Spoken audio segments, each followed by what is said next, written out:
about you? I liked this place because the graffiti and like the rundown aspect of it.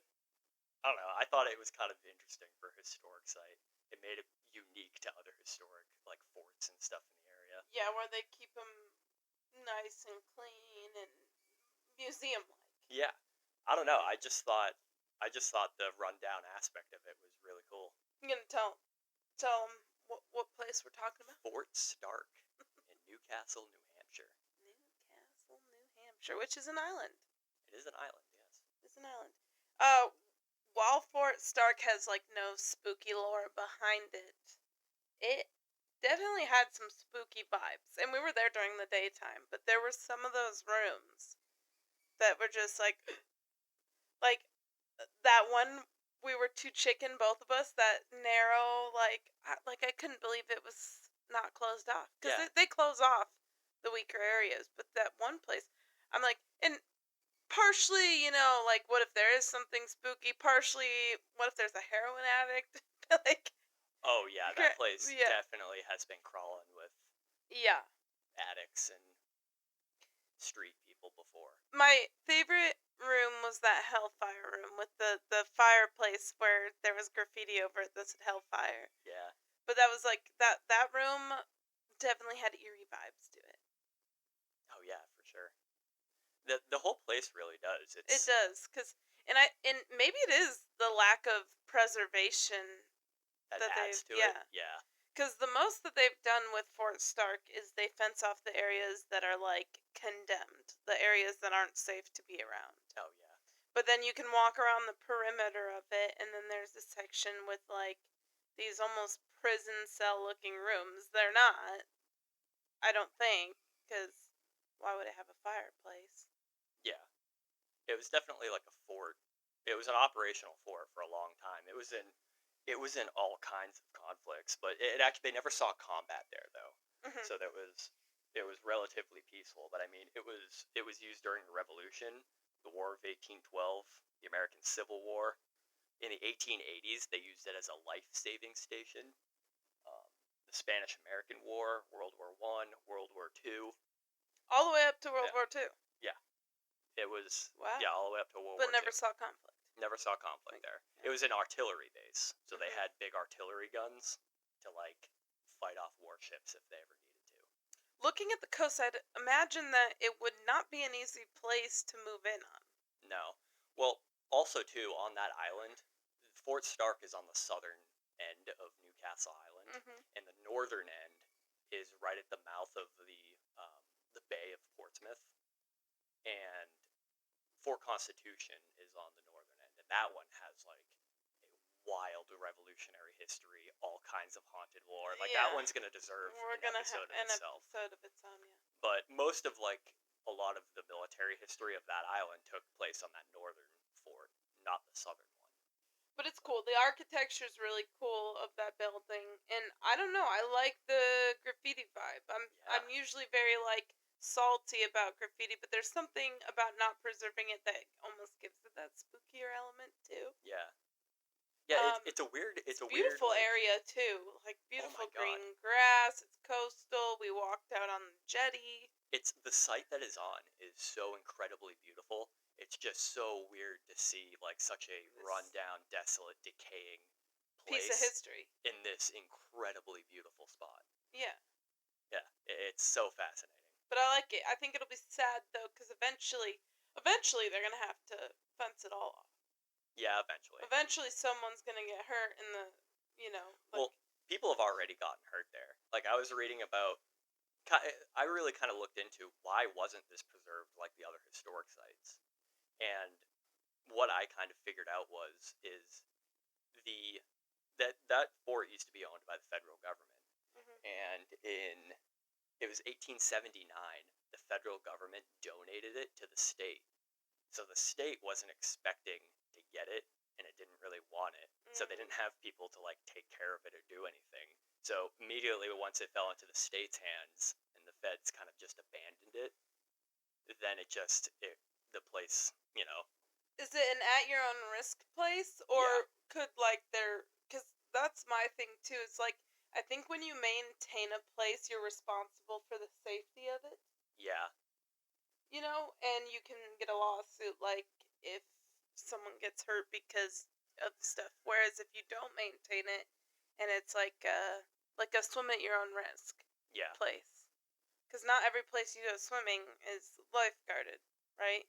Yeah. So if it's an at your own risk place, that's okay. That's your consent. You're going into a place that. So kind of reminds me of this old diner in Longmont, Colorado. That's like on the way to my sister's house.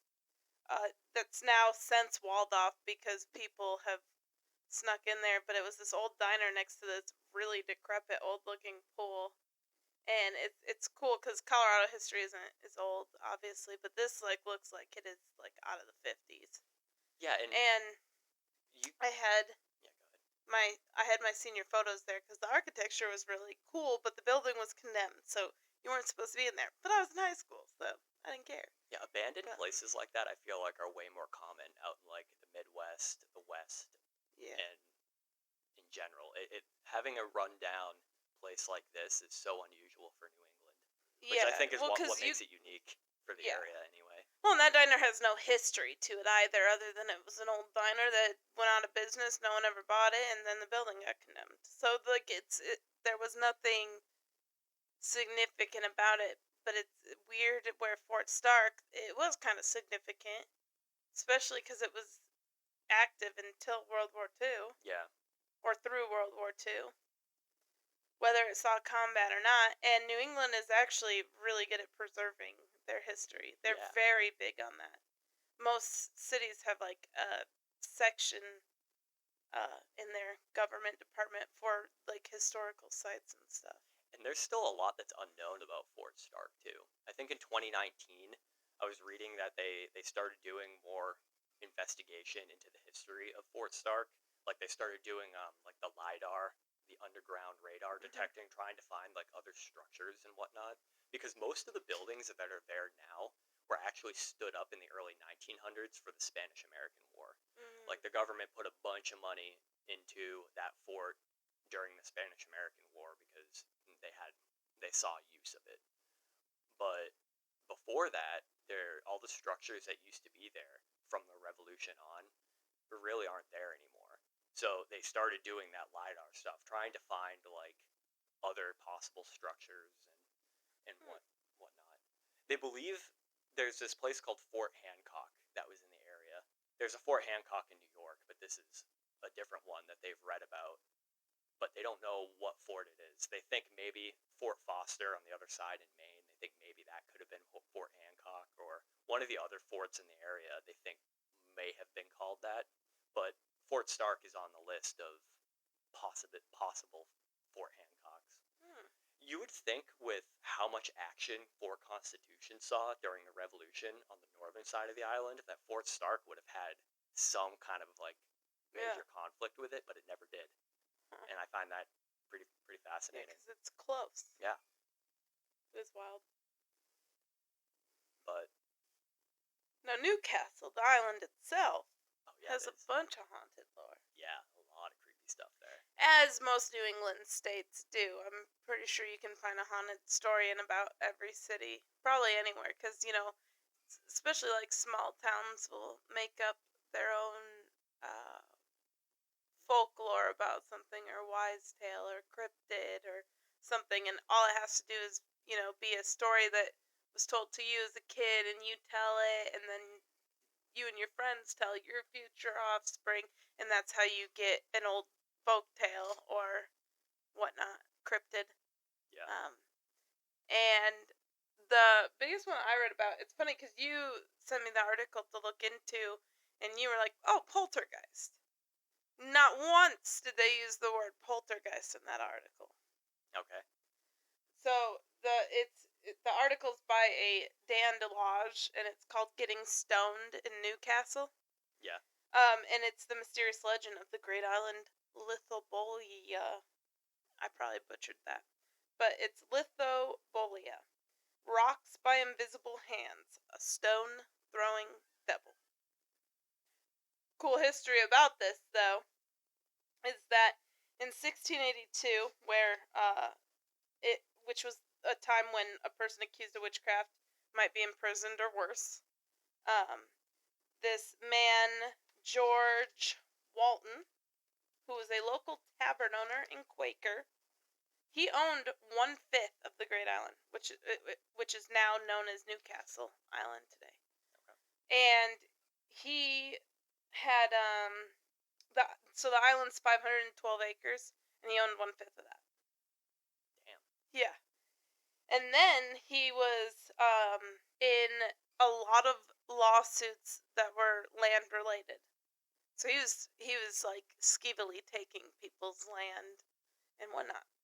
Hannah Jones, an elderly neighbor, decided it was time for George to go after a number of the land-related lawsuits, one of which was involving Hannah after her husband passed, where she was poorer and now older, and George ended up getting her land taken. And after this, during arguments, she promised that George should never quietly enjoy that piece of ground. So that's where the rumors started, because Alithobolia is related to witchcraft.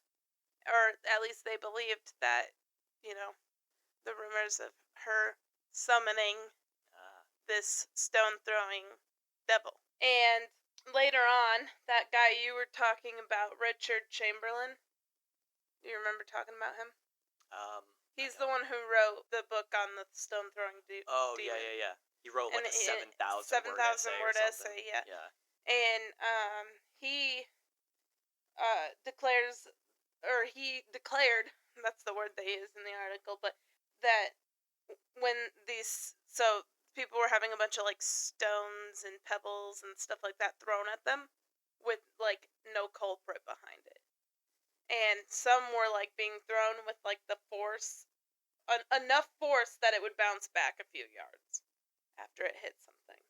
Richard Chamberlain believed that it was not natural causes, but this word I also will probably butcher, but preternatural happenings, which it means by the means of witchcraft. And so the biggest things is all the stones and pebbles and rocks were all being thrown, and this was throughout this piece of land that the Walton had owned before. And it sounds like Walton was not a favored guy.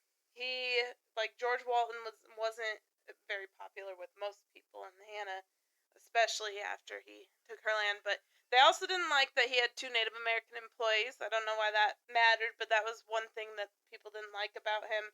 And then he, was just buying up all the land, and he already owned 1/5 of it. Well, I think you mentioned, too, he was a Quaker.